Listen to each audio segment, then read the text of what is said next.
and your microphone. He's just left the makeup room in the green room here at the Big 550 KTRS. Dr. Michael Lim is a cardiologist with SLU Care and SSM Health SLU Hospital. Good morning, doctor. Good morning.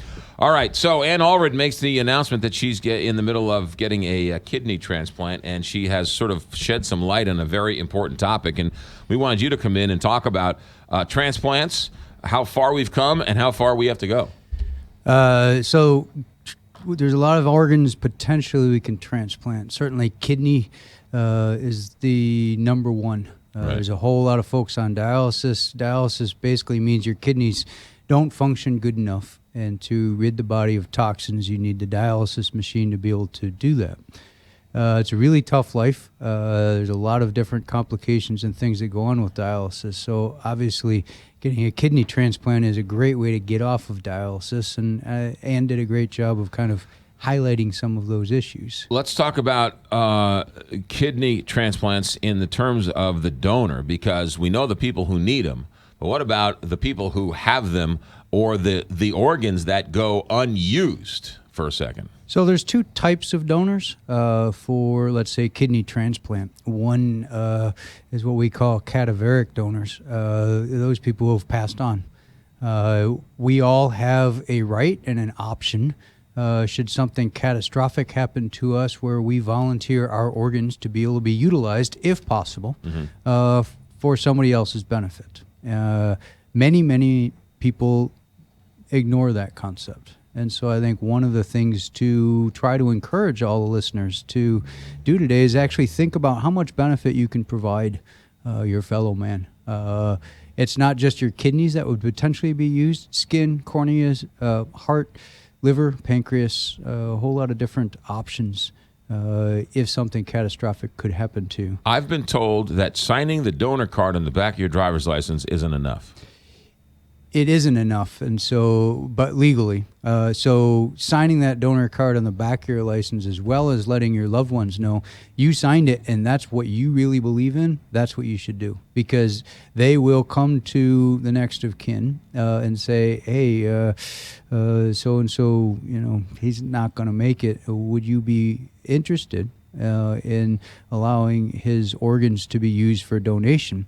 And you have to consent to that. Now, if you're a family member and you had never heard that before, and I can't make this decision, obviously it's a big shock and there's a lot of bad things going on at that time, you're not going to make it. Right. And so having that conversation with your loved ones, as well as signing that donor card, I think are the critical two steps. I think there are people who want to, or who are hesitant to sign the card, but they think, okay, if I'm in the hospital and if there's a chance of me surviving, then they think that that the doctors will not do as much as they can to save the organ, their lives, as opposed to the person. Yeah. Exactly. So there's that fear. Well, with respect to that, I can only tell you my own personal thoughts and what I've experienced and what I try to do, and that is this is a terrible situation when we run into this.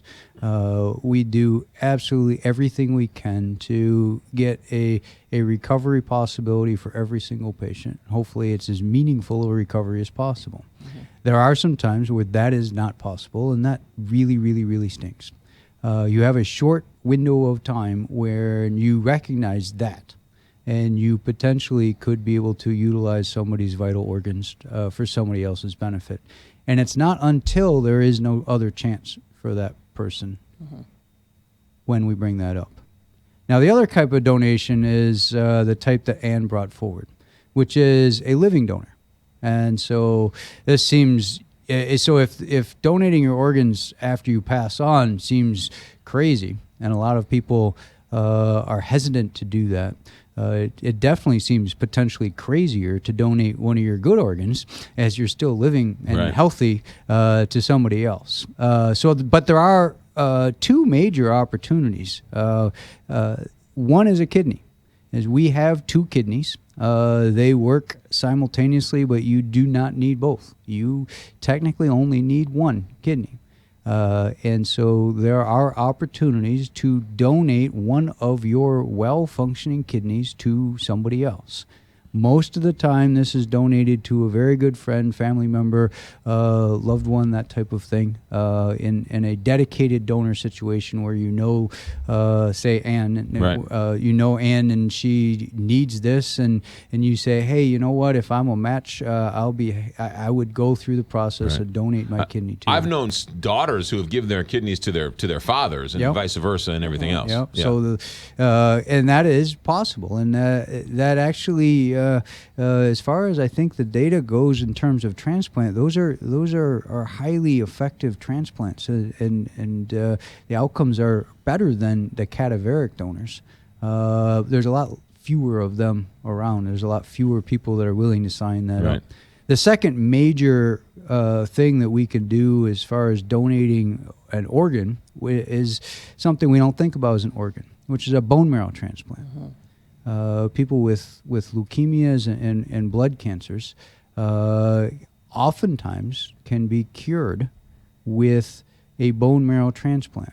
And this does not have to be done through a living related person. This just has to be done through somebody who matches in terms of blood type and other Markers. compatibility markers. And there are ways to just get your blood drawn and submit your blood type and your markers into a national data bank, where if somebody needs a bone marrow transplant, they might match. And against so, yours. if I'm giving somebody my bone marrow, what does that mean? Do I make more bone marrow once Yes. I give it to somebody else? Yes, you replace your bone marrow, and so they harvest your bone marrow from the back of your hip, and so you're kind of laying flat down on the bed, and there's a needle that goes into the back of your pelvis, and bone marrow is extracted.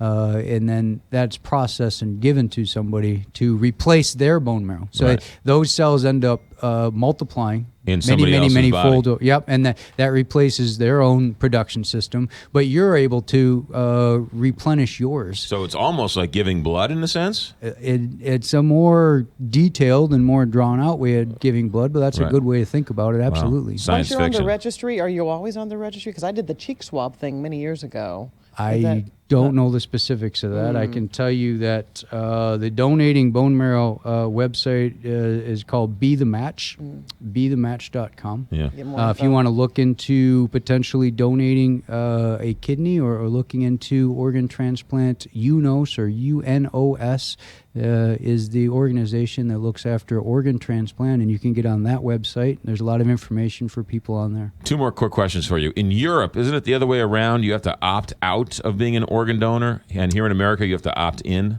Yeah, so definitely in America you have to opt in. And again, we talked about this with respect to it turns out not to be your choice. It's whoever's Right. surviving you is your choice. Europe doesn't necessarily have a singular concept across all countries. There's subtle differences. But some European countries have taken that option with respect to, look, this is something that can be more for the greater good, and we're going to move forward with that. Yeah. And then lastly, once the recipient receives the organ, there's all sorts of rejection things like that. We've come light years with the drugs and the things that we need to help the patient accept the organ, right? We have the transplanting somebody else's organ into your body is a different type of condition. It's not quote unquote normal, and there have been serious changes in terms of the types of medications and the amount of medications that are utilized so that your own body, when you receive somebody else's organ, doesn't look at that and say, hey, foreign, get rid of it and attack it.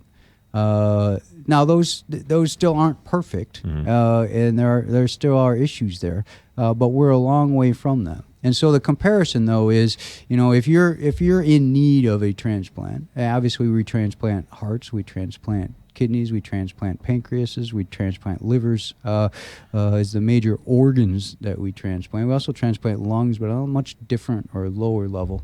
So there's a lot of different organs that can be transplanted, and we're way, way, way better at doing that. But people who get to those spots, like Ann, she has no kidney function whatsoever.